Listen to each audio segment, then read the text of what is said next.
תגיד את האמת. נכון אתה אומר? אני אתן גירוד אחד ונגמור עם זה.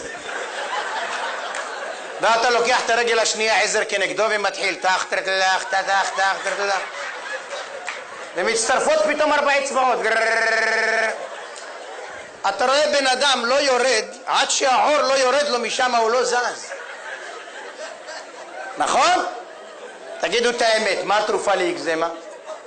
אחת אמרה לי שים קונומיקה, השנייה אמרה לי פזר סנט מוריץ, אחת אמרה לי תחתוך תסגור עניין. מה התרופה הכי טובה לאקזמה? אל תיגע פן תיפגע. אל תיגע, תן לו שיעשה 20 דקות וישתוק. אמרתי לו זה ויכוחים בבית. אשתך אומרת לך מילה, תגיד את האמת, מה אתה אומר בלב שלך? אני אתן לה מילה אחת ונגמור עם זה. ואתה נותן לה מילה אחת ואז היא מזכירה לך מאיפה אמא שלך באה, זאתי מהמעברות עם העיניים של הינשוף מוקה. כל פעם שאני בא עם הצחוק הצבוע שלה כן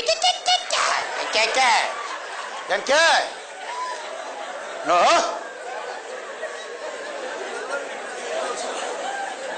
ואז מתחיל ריב. מה יש? אתה רואה? אמרתי לו ויכוחים זה אקזמה. אומר לי תגיד לי כבוד הרב, תן לי עצה לדבר אחד. אני רוצה באמצע הוויכוח להפסיק. מספיק, נמאס מזה. בוא איך, יש לך עצה להפסיק באמצע הוויכוח? אמרתי לו, לא רק שיש לי עצה, שתפסיק באמצע הוויכוח, אלא באמצע הוויכוח אתה ואשתך פורצים בצחוק. אומר לי, פורצים בצחוק. אומר לי, איך זה? אומר לו, תקשיב, אבל תעשה מה שאני אומר לך. תוודא שאשתך נרדמה. אומר לי, איך אני אוודא? זאת היא עושה את עצמה כל הזמן. אני צריך לראות אותה, כאילו ישנה. אמרתי לו, תוודא שהיא נרדמה.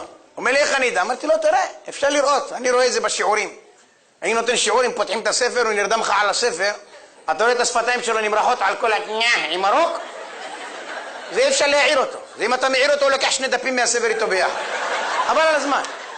חבל על הזמן. אחד שיושן ככה, הוא יכול לחלום חלום, בחלום מתקיים לו באמצע החלום. כן, היה אחד חלם שהוא אכל את המרשמלו, הספוגים האלה של הילדים.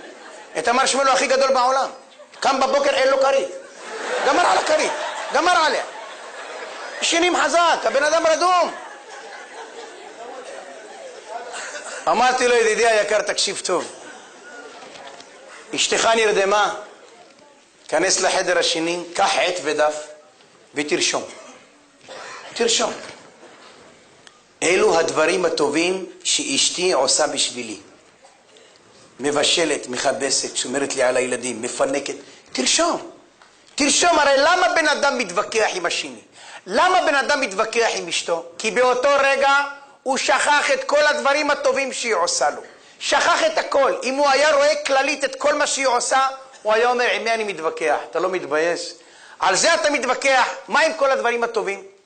בן אדם לא רואה את הדברים הטובים בזמן הוויכוח. תנו לו. אם אתה תסתכל על כל מה שיש לאשתך, אתה לא תתווכח איתה. הייתי בבית חולים בבלינסון. יוצאת אישה אחת, בבית חולים אני רגיל לראות רק את הגברים, עם הפיג'מות ואינפוזיה ביד, אתה רואה אותו, זו. אישה אחת יוצאת, אומרת לי, כבוד הרב, אפשר לשאול אותך שאלה? כי לה כן. היא אומרת לי, למה אלוקים שם אותי בבית חולים חודשיים, ובעלי זרוק עם 4 ילדים בבית? איך אתה מסביר את זה? אמרתי לה, היא חשבה שאני אגיד לה, השם ישמור אותך, שתהיי בריאה. אמרתי לה, גברת, זה הימים הכי יפים של החיים שלך. כן? אמרה לי, מה אתה מדבר? אמרתי לה, כן. מתי שתגיעי הביתה? שבועיים אחרי שתהיי בבית, תרימי לי טלפון. תראי אם אני צודק או לא. הייתה שבועיים בבית, תרימה לי טלפון. הרב לנסרי, אתה לא יודע כמה אתה צודק. כמה? אמרתי לה, מה קרה? אמרתי, אל תשאל מה היה. באתי הביתה. בעלי שם לי שטיח אדום. מפנק אותי, תשבי, רק אל תהיי לי חולה. תהיי בריאה, וזה. אני משתערת ומזמין אמבולנס. משהו לא רגיל. אמרתי לו, תגיד לי, מה קרה בעלי? מה ההתנהגות הזאת? אומר, מה ההתנהגות הזאת? הייתי עם 4 ילדים חודשיים, הוציאו לי קרניים, הוציאו לי מהעיניים.